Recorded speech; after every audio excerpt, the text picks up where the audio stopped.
I'm my mom's lawyer, little black boy tells judge. Then the courtroom goes silent. The clock in the break room blinked 7:59 a.m. Blinking like a warning no one noticed. The cleaning cart stood parked beside the sink, scuffed wheels, torn gloves, half a roll of paper towels. Evelyn Daniels, 56, janitor at Steel & Core Incorporated in downtown Dallas, was scrubbing the edge of the coffee counter with a rag she'd rinsed 3 times already. Her name tag was cracked, and her lanyard frayed like string. Suddenly, the glass door swung open. Amanda Chase, Senior VP of Operations, strutted in, designer heels clapping on tile. She barely glanced down. "Seriously?" Amanda said, wrinkling her nose. "Can we not crawl on the floor like that during peak hours? This is corporate, not a gas station." Laughter spilled in from the hallway. 2 marketing interns exchanging looks. Evelyn stood up slowly, wiping her hands on the side of her uniform. She didn't say a word. Amanda sipped from her Starbucks cup and waved toward the mop. "You know we have machines for that. But sure, let's go old school. Very authentic." Evelyn nodded once, quiet, eyes steady. Amanda turned to leave, but stopped. "Oh, and make sure the executive floor hallway doesn't smell like bleach again. Some of us wear real clothes." She left. The door clicked. Evelyn reached into her side pocket and pulled out a small green notebook. Edges curled, pages stuffed, fronts stitched back together with thread. She flipped to a clean page and wrote, 8:01 a.m., coffee station. Public humiliation, Amanda C. Behind her, Marcus from IT had seen everything.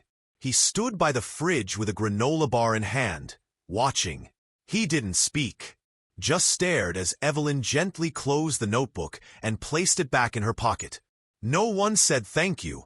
No one said sorry. The hallway returned to silence. By lunchtime, word had made its way across the floor. Not the whole story, just the version people like to pass around. Evelyn got barked at again. Amanda's in one of her moods. Someone's getting written up. Most just shrugged. A few smirked. One junior manager whispered, "Better her than me." In the hallway, Amanda leaned against the glass wall outside conference room 2B, thumbing through her phone. Her assistant, Julia, stood next to her with a clipboard and an anxious face. "She files more reports than anyone," Amanda muttered. "You ever seen her logbook? It's weird. Like she's building a case." Julia hesitated. "Maybe she's just thorough?" Amanda turned sharply. "Or maybe she's a problem waiting to happen." Downstairs, Evelyn swept through the lobby with her cart, carefully collecting wrappers near the security desk. "You again?" Tony, the night shift security guard, smiled at her. "They got you doing double?" She smiled back faintly, just filling in the gaps. She pulled her green notebook again. Quiet hands, careful movements. Wrote something quick, then slid it away before anyone noticed. Back upstairs, Marcus sat at his cubicle staring at his desktop. The cursor blinked. He hadn't typed anything in 5 minutes. His headphones were still on, but muted. He kept replaying the break room scene from earlier. How Evelyn didn't flinch. How Amanda had looked past her like air. His eyes drifted to the internal dashboard.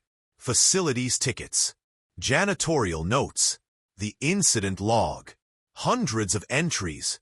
Dozens from Edie. He clicked one. Wet tile. No caution sign, lobby, 6:55 a.m. Another. Elevator button stuck. Reported 3x, no fix. One by one, they stacked. Not complaints. Just facts. Quietly written truths. That evening, Evelyn passed by the executive floor again. The lights were still on in Amanda's office. No one inside. She paused, wrote one more line in the notebook. 9:18 p.m. Office lights on. No staff present. Violation 12.2.1. Just as she was turning, she saw a folder sitting half open on Amanda's desk. company papers, employee memos, one with her name bolded at the top. She didn't touch it. Just looked, then walked away. The next morning, Evelyn walked into the HR office just after 7 a.m. Before the building buzz had started, before Amanda arrived. She didn't sit, just handed over an envelope. Inside were 10 pages. Scanned copies of safety reports, photographs of facility issues, printed timestamps, and detailed notes, all labeled signed ED. She said only 3 words. "Please review this." Then she left, returning to the empty 6th floor with her cart and mop. By 9:15 a.m., Amanda's phone lit up. "HR. We're doing a routine culture and compliance check-in. Can we talk this week?" Amanda scoffed. "Unbelievable. They're auditing me?" She looked across the bullpen, eyes scanning for targets. Her voice sharpened. "Julia, where's that janitor's schedule? The one with the notebook?" Julia flinched. "Evelyn?" "Yeah, Evelyn. She's not even full-time staff. Why's she writing incident reports like she's internal affairs?" She didn't wait for an answer. She stormed into her office, slammed the door, and opened her laptop. She typed one word into the HR portal. "Complaint." Meanwhile, Marcus sat in the IT control room, flipping through archived maintenance requests. He had found a pattern. Every one of Evelyn's entries had evidence. Not hearsay. Proof. Photos of leaks. Glitches in building software. Fire code violations. He ran a query. Submitted by ED. Not resolved. Result. 41 entries. Assigned to Amanda Chase. Result. 37. His stomach turned. That afternoon, Evelyn stood quietly at the supply closet, organizing rags and safety gloves. The green notebook was now heavier. A pen clipped to the spine, a yellow sticky note poking out. Marcus approached slowly. "You log everything?" She didn't look up. "Only what gets missed." He handed her a USB drive. "This is yours." I pulled the logs. The system records timestamps, confirms everything you wrote. She hesitated, then gently took it. "Why now?" he asked. Evelyn finally looked at him. "Because some buildings don't collapse all at once. They crumble quietly, one crack at a time." That night, Evelyn added a printed screenshot to the back of the notebook. USB drive now taped inside. The notebook was no longer just hers. It was becoming a record the company couldn't erase. Upstairs, Amanda stood at her window, watching the janitor cross the lot in the dark. She didn't know the walls were already shifting. She just felt colder. And she couldn't figure out why. Monday, 8:55 a.m. The 17th floor boardroom smelled of glass cleaner and old coffee. Amanda walked in, sharp as ever, blazer crisp, heels louder than necessary, lips red. She smiled like nothing was wrong. Inside, 2 members from corporate audit, 1 HR lead, a building safety officer, and a man Evelyn had never seen before, Daniel Reed, a quiet VP from headquarters. Amanda sat down at the head of the table, smoothed her jacket. "Shall we?" Daniel nodded. "Thank you for coming, Ms. Chase. We'll begin shortly." Then the door opened. Evelyn entered. Quietly. No cart. Just the green notebook in her hands. Amanda's smile twitched. "Why is she here?" "She's listed as primary reporter on several critical incidents," Daniel said, turning a page in the audit file. "We'd like to verify some things directly." Evelyn took the open chair nearest the door. She didn't speak, just placed the notebook on the table and opened it slowly. Her fingers were calm, her eyes steady. Daniel began. "Ms. Daniels, this entry, June 3rd, refers to a wet tile slip near the daycare entrance. No signage. A child was involved." Evelyn nodded once. She hit her head, cried the whole time. "I filed it the same day." Amanda's voice cut in. There were no reports filed through me. She bypassed protocol. Daniel replied without looking up. Actually, Ms. Chase, the system shows that 19 of the reports were submitted, all assigned to your queue. Amanda froze. Daniel continued. None marked resolved. Most unopened. The room went quiet. Evelyn flipped a tab in her notebook. Yellow. Unsecured wiring. Break room. October 12th. She turned the page. Photo attached. Timestamp printed. A child's toy visible near the cord. Amanda reached for her water. Her hand trembled. Marcus entered from the hallway. Sorry I'm late. IT sent over confirmed logs. Matches everything she wrote. Amanda looked around. Wait, this is ridiculous. She's just a cleaner. She's not even trained in. Daniel looked up. In what? Reporting danger? Seeing what no one else wants to. Evelyn finally spoke. I don't have degrees, but I see what people walk past. Amanda scoffed. She's been collecting stories like a little spy. This is personal. Evelyn tilted her head. Her voice was soft. If it were personal, I'd have spoken years ago. I just wrote it down because no one listened. The silence that followed was dense, like the room had lost its air. In that moment, the notebook wasn't a notebook. It was truth on paper.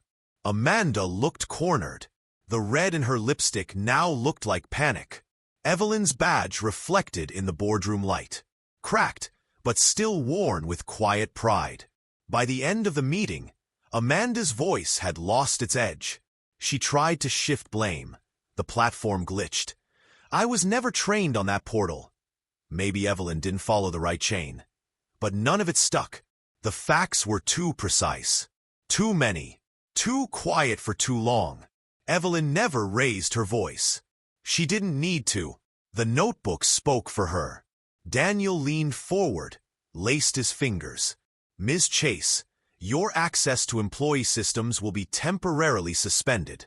We're initiating a full compliance review of your department. Amanda's lips parted, then closed again. She gave a short nod, jaw locked. Until further notice, he added.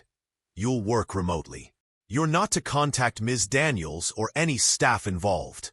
No one looked at Amanda as she left the room. Evelyn stayed behind, alone with Daniel, Marcus, and the head of HR. We owe you an apology, the HR lead said quietly. This company let you walk into danger and disrespect every day.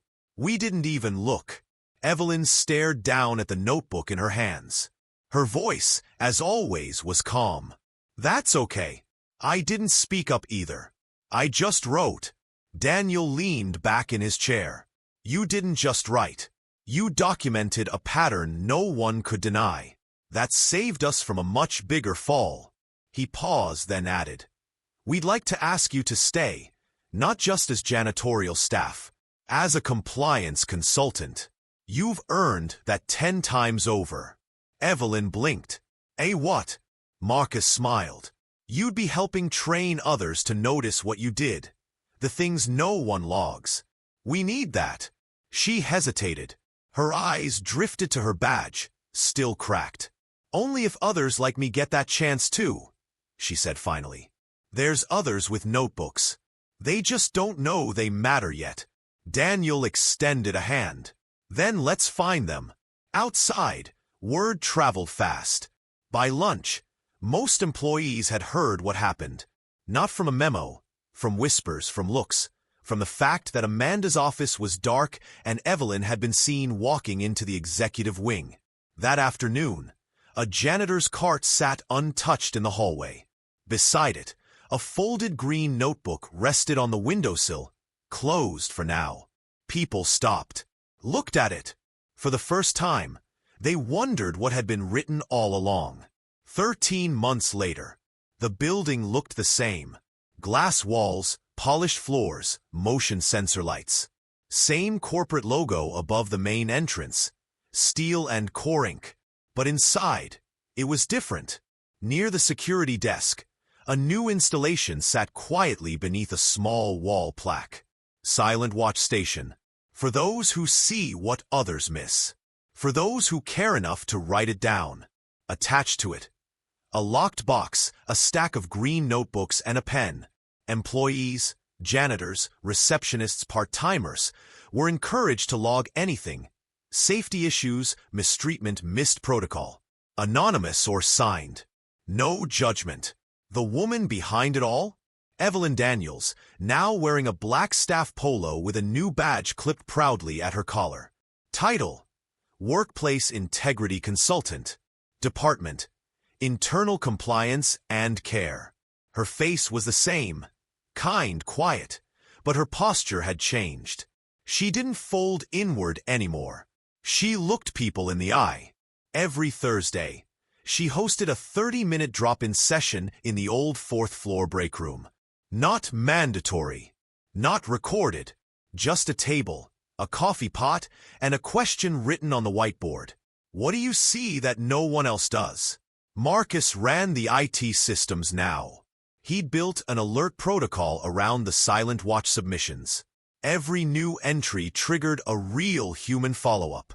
Reports had tripled. Not because people were scared, but because they finally believed someone was listening. In her office, Evelyn kept the original green notebook inside a glass shadow box. Its torn cover, faded ink, and folded pages weren't replaced or polished. It sat there raw, just as it was the day it helped turn everything. One afternoon, a new cleaning hire, young, quiet, first week on the job, came into her office holding a half-full notebook. He didn't speak at first, just placed it on her desk. Evelyn looked up and smiled gently. "That yours?"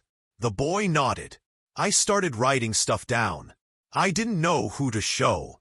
She slid her own notebook aside. "You just did." Out in the hallway, two executives passed by and paused. They didn't interrupt. They just looked in quietly, watching the kind of leadership they'd never learned in training.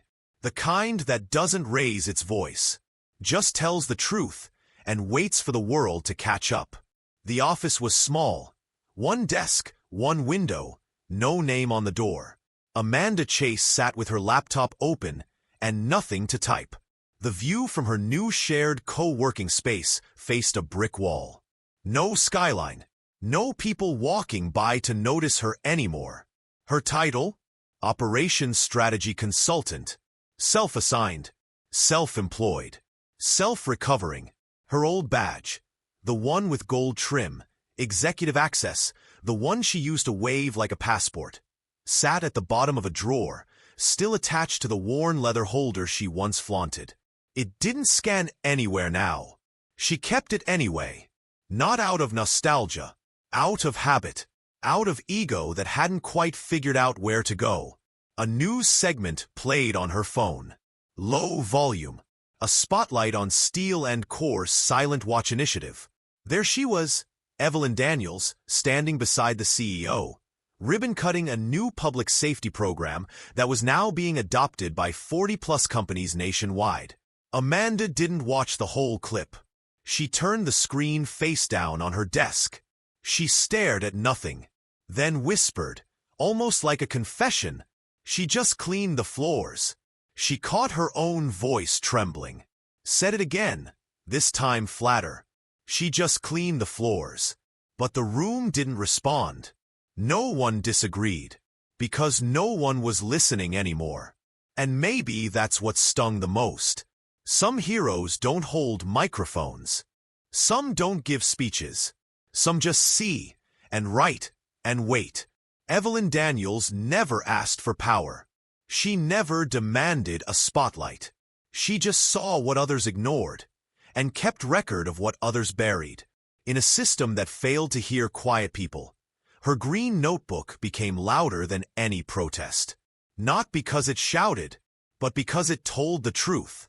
Today, her story lives in every Silent Watch box across the country, in every cleaned hallway, in every worker who once felt invisible, and now knows they're not alone. And the notebook? It still sits in that glass case.